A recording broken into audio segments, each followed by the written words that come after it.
आप सभी को ज्योतिषाचार्य एवं महावास्तु विशेषज्ञ डॉक्टर ज्योतिवर्धन साहनी का सादर नमस्कार। साथियों, आपने जो हमारे पुराने वीडियोस लाइक किए, सब्सक्राइब किए, शेयर किए, उसके लिए आपका बहुत बहुत धन्यवाद। आगे भी आप इसी तरह से अपना प्यार हमें बांटते रहें और अपने सुझाव देते रहें। आज हम बात करेंगे जूते चप्पल कहाँ रखें, कैसे रखें, ताकि घर में स्वास्थ्य की प्रॉब्लम, धन की प्रॉब्लम या रिलेशन की प्रॉब्लम ना हो। एक बात सब लोग कहते हैं कि जूते चप्पल घर के बाहर उतारने चाहिए, तो यहाँ मैं आपको बताना चाहूँगा कि जो आगंतुक है, जो हमारा गेस्ट है, जो मिलने आने वाला व्यक्ति है, वो जब बाहर से आता है तो ऐसे व्यक्तियों के लिए आप अपने दरवाजे से थोड़ा 1-2 फुट दूर, यानी कि वो आराम से दरवाजे के अंदर आ सके, बेल बजा सके, बीच में ना हो ऐसा एक रैक जिसके दरवाजे लगे हों, कपाट लगे हों, बंद हो जाता हो, ऐसा एक शू रैक आप दरवाजे के बाहर रख सकते हैं, जिसमें कोई आगंतुक आए, मिलने वाला आए तो अपने वो जूते चप्पल वहां पे उतार के तब हमें अंदर मिलने आए, ताकि कोई नकारात्मक ऊर्जा घर में प्रवेश ना करे। बाकी जो घर के सदस्य हैं वो सब सदस्य अपने अपने कमरों तक जाते हैं जूते चप्पल पहन के, उसमें कोई रुकावट नहीं है, ऐसा ही करें। लेकिन जो लक्ष्मी, जो सारे शुभ ग्रह, जो शुभ ऊर्जा, एनर्जी घर के मुख्य द्वार से अंदर आनी है, तो हम ऐसा मानते हैं कि वहां पर कोई बाधा या रुकावट ना हो। तो शू रैक तो रखें पर उसको बाधा ना बनने दें, साइड में रखें, एक तरफ रखें और लक्ष्मी को नाराज ना करें, हमेशा उसको कपाट बंद रखें। और कोई धार्मिक चिन्ह जरूर अपने द्वार पर लगाएं ताकि ऊर्जा और तेजी से अंदर प्रवेश करे। देखिए, पूजा स्थान सबसे पवित्र जगह होती है घर में, और आप लोग समझदार हैं, सब ईस्ट या नॉर्थ में ही बनाते हैं। तो उस दीवार से सटी हुई दीवार पर भी कभी भी शू रैक नहीं होना चाहिए।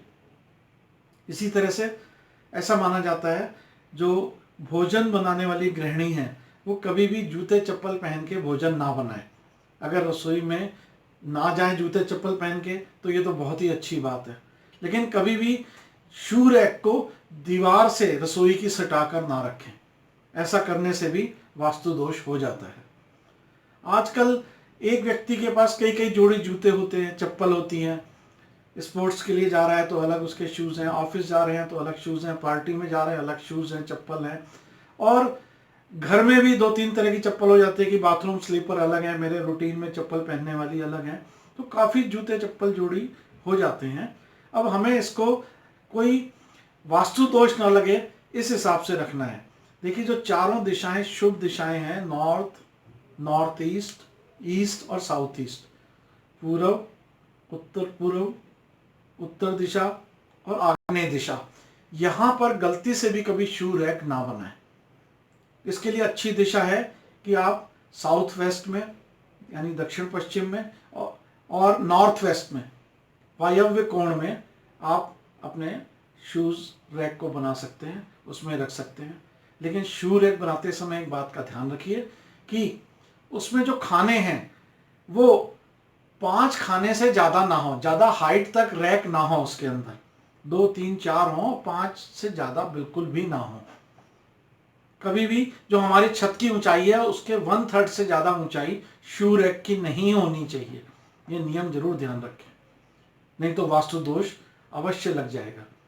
इसी प्रकार जो अपने डेली के शूज़ पहनने के हैं, जो हम चप्पल पहन के या शूज़ पहन के आते जाते हैं बार बार, वो हमारे नीचे वाले रैक में रहें, ताकि जो गंदगी है वो नीचे के ही रैक में रह जाए। अगर हम उनको ऊपर वाले रैक में रखेंगे तो गंदगी फिर नीचे के रैक तक झड़कर पहुंच जाएगी और अच्छे जूते भी खराब हो जाएंगे। ऐसा आप ध्यान रखिए कि जो हमारी अलमारी है, क्योंकि आजकल हर व्यक्ति ये चाहता है कि वो शू रैक अपने कमरे में ही रखे। एक घर में 2, 3, 4 अलग कमरे हैं, परिवार में बेटा अलग है कमरा उसका, बिटिया का कमरा अलग है, पति पत्नी का कमरा अलग है, तो वो अपने शूज़ चप्पल उसी कमरे में रखना ज़्यादा पसंद करते हैं। तो हम ये ध्यान रखें कि यदि हमारे जो कबर्ड बनी हुई हैं, अलमीरा बनी हुई हैं, उसमें जिस खाने में हम शू रैक हमने बनाया हुआ है, 1 या 2 या 3 खाने, उसके ऊपर कहीं हम धन संग्रह तो नहीं करें। आजकल हम लोग वास्तु जब करने जाते हैं तो हैरान होते हैं, कि ऊपर तो लॉकर बना हुआ है, उसके नीचे कपड़े रखे हुए हैं, उसके नीचे फिर 3 शू रैक के खाने बने हुए हैं। कभी भी जहां पे भी आपका लॉकर है, धन संग्रह है, पर्स रखते हैं, उसके नीचे वाले किसी भी खाने में शू रैक नहीं होना चाहिए, नहीं तो धन संग्रह कभी भी नहीं हो पाएगा। इसी प्रकार कई लोग अपने शू रैक बनाने में आलस करते हैं, 2, 4, 6 जोड़ी जूते उनके पलंग के नीचे पड़े रहते हैं। तो ऐसा भी ना करें। इससे जो रिलेशन है, जो बेड पे व्यक्ति सोता है, वो उनके आपस के रिलेशन खराब होते हैं और ये बड़ा वास्तु दोष बन जाता है। यहाँ तक भी माना गया है कि यदि हम नए शूज भी लाएं, क्योंकि जब हम खरीदने जाते हैं तो कई बार एक जोड़ी चप्पल की जगह 2 जोड़ी ले ली, शूज एक की जगह 2 जोड़ी ले ली, तो जो यूज नहीं करने हैं, 6 महीने साल भर बाद यूज करने हैं शूज, वो हम नए शूज भी कभी भूलकर जो बॉक्स होता है बेड का, बेड के अंदर बॉक्स में ना रखें। अगर ऐसे बेड में आप ऊपर सोएंगे और अंदर नए शूज भी रखे हैं तो भी हेल्थ प्रॉब्लम, रिलेशन प्रॉब्लम, यानी आपकी सेहत में कुछ खराबी आ सकती है और आपसी संबंध खराब हो सकते हैं। तो ये गलती भी आप बिल्कुल ना करें। एक बात और ध्यान रखिए कि कभी भी जूते चप्पल घर में इधर उधर बिखरे हुए ना हो, नहीं तो ये भी एक धन, स्वास्थ्य और संबंधों में दरार डालता है, रुकावट डालता है। तो ऐसा कभी भी ना करें। सलीके से एक जगह, 2 जगह, 3 जगह जो भी आपने घर में बनाई हुई हैं, वहां पर ही रैक में या रैक के साथ में एक्स्ट्रा जगह है तो वहां पर जूते चप्पल सलीके से रखें। एक के ऊपर एक भी जूते चप्पल कभी भी नहीं रखने चाहिए, अलग अलग रैक में ही उसको रखना चाहिए। जूते के ऊपर जूते या चप्पल के ऊपर जूते, इसको रखना भी एक अशुभ माना गया है। यहाँ ये बात और भी बताने की जरूरी है कि हर घर में कोई ना कोई पढ़ने वाले बच्चे जरूर होते हैं, विद्यार्थी जरूर होते हैं। तो विद्यार्थियों को कभी भी सफेद जूते पहनकर पढ़ाई नहीं करनी चाहिए, ना ही बाहर स्कूल में ऐसे शूज पहन के जाएं, टेस्ट देने, पेपर देने व्हाइट शूज पहनकर ना जाएं। और घर में भी कभी जाड़े हैं और जूते पहन के ही पढ़ाई कर रहे हैं तो सफेद जूते पहनकर पढ़ाई ना करें, नहीं तो उनका मन विचलित होगा, कंसंट्रेशन नहीं बनेगा, एकाग्रता नहीं आएगी और अच्छी पढ़ाई नहीं कर पाएंगे।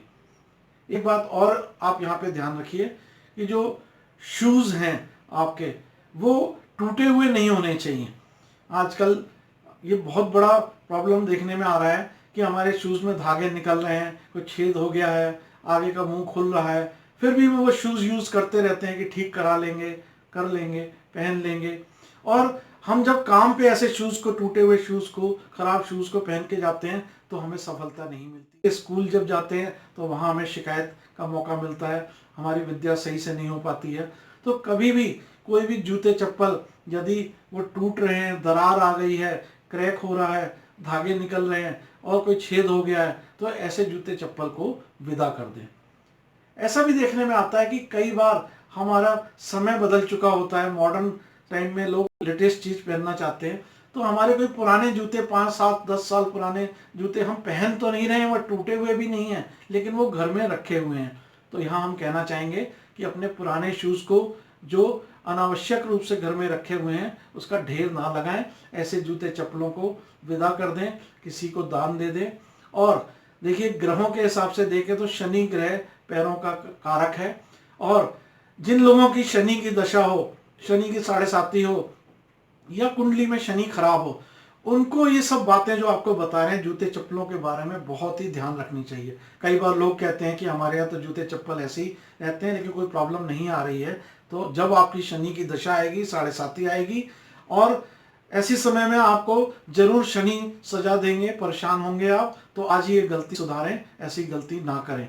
और जिन लोगों को शनि का ज़्यादा प्रकोप हो, ऐसे लोगों को हम राय देते हैं, सजेस्ट करते हैं कि शनिवार को वो जाकर जूते चप्पल शनि मंदिर के बाहर जो लोग बैठे होते हैं, किसी निर्धन को, जरूरतमंद को, गरीब को वो जूते चप्पल पहनाएं, दान दें, तो उससे उनका शनि का प्रकोप भी कम होगा। आप जो भी दान लेते हैं या गिफ्ट लेते हैं या अपने शुभ चिंतकों से कोई ऐसा आप एक उपहार के स्वरूप में कुछ वस्तु लेते हैं, तो वो वस्तु कुछ भी हो, लेकिन शूज नहीं होने चाहिए। कभी भी आप उपहार के रूप में किसी से शूज दान या गिफ्ट या उपहार ना लें। ये अगर आप लेंगे तो आपके रोजगार में जरूर कमी आएगी, जरूर आपको इसकी दिक्कत का सामना करना पड़ेगा और कुंडली में जरूर बाधा रुकावट आएगी। तो मेरा आपको ये सुझाव है, कहाँ जूते रखें, कैसे अपने भाग्य को चमकाएं, कैसे अच्छे रिलेशन हो आपके, कैसे आपका अच्छा स्वास्थ्य हो। तो यदि आप जूते चप्पल के इन छोटी छोटी बातों को ध्यान रखेंगे तो घर में खुशहाली आएगी। और जल्द ही हम नए वीडियो के साथ आपको मिलते हैं। यदि आपने अभी तक भी हमारा चैनल सब्सक्राइब नहीं किया है तो आज ही सब्सक्राइब करें। धन्यवाद।